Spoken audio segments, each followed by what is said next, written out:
Баршаңызға сәлем, менің каналыма қош келдіңіздер. Бүгін сіздерге езілмей дара-дара болып пісетін макаронның рецептісін бөлісетін боламын. Ол үшін видеоның соңына дейін қарап, каналға тіркелмеген болсаңыздар тіркеліп, лайк басып, комментарий жазып, қазақша каналының дамуына өз үлестеріңізді қосып отырыңыздар.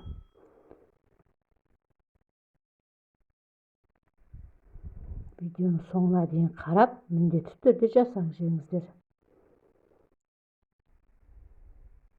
Көріп тұрғандарыңыздай езілмей дара-дара болып пісетін болады. Ең алдымен етімізді ұсақтап турап аламыз.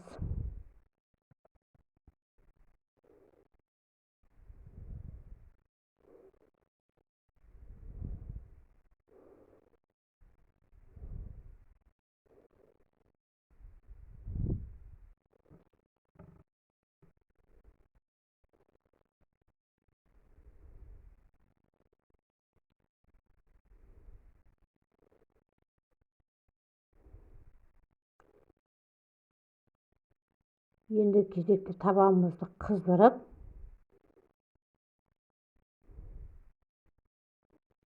және пиязымызды да жартылай сақиналап, жұқалап турап аламыз.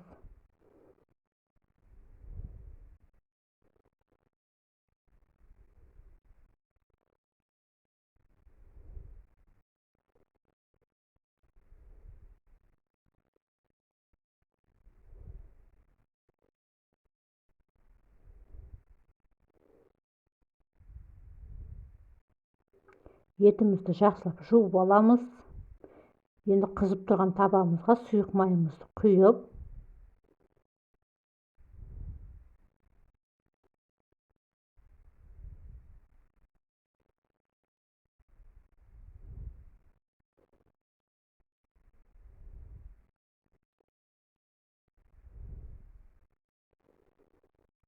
ұсақтап туралған етімізді салып қуырамыз.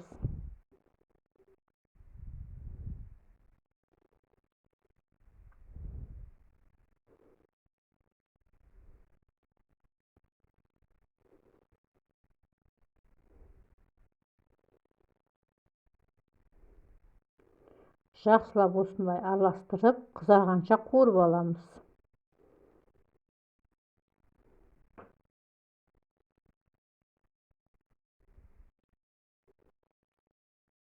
Және үстінен томат пастамызды салып қуырамыз.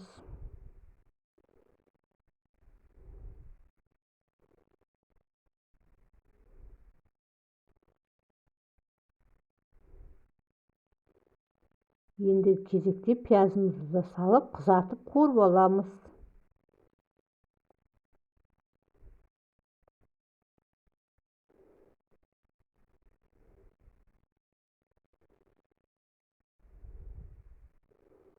Барлығы жақсылап қуырылып алғанша қақпағын жауып осылай қуырамыз. Мен картошка сәбіз қоспадым, құр етпенен осылай пияздан ғана. Татымына қарай тұз саламыз. Қуырылып болғаннан кейін қажетті мөлшерде су құйып,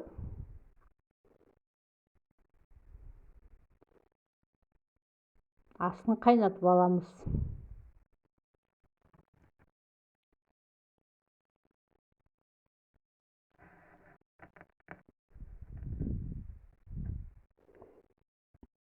Қайнағаннан кейін астын баяу отқа қойып, ендігі кезекте осындай майда бермешегімізді әселдің тапасына салып, мен әсел пеште қуырып алдым осылай.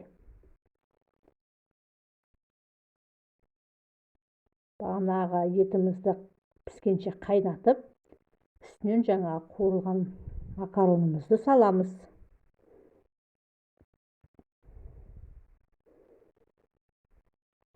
Макарон бататындай етіп салсаңыздар,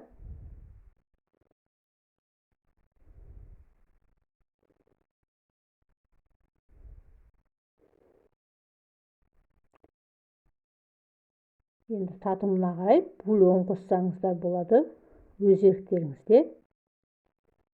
Жақсылап араластырып, тағы да 1-2 минут бұқтырып аламыз.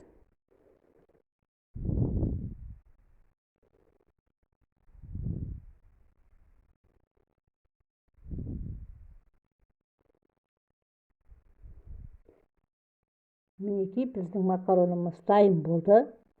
Бір-біріне жабыспай, езілмей, дара-дара болып.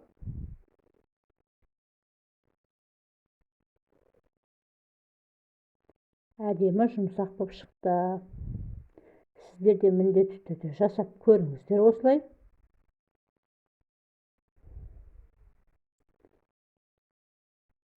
Бұл макаронды негізі балдар сүйсініп жейді.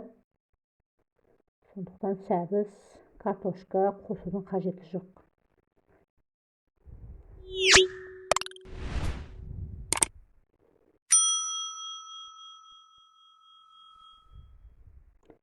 Каналыма тіркелмеген болсаңыздар тіркеліп, лайк басып, комментарий жазып, өз пікірлеріңізді қалдырып отырыңыздар. Сіздермен болған Ғалия. Келесі видеода кездескенше міндетті түрде жасап көріңіздер.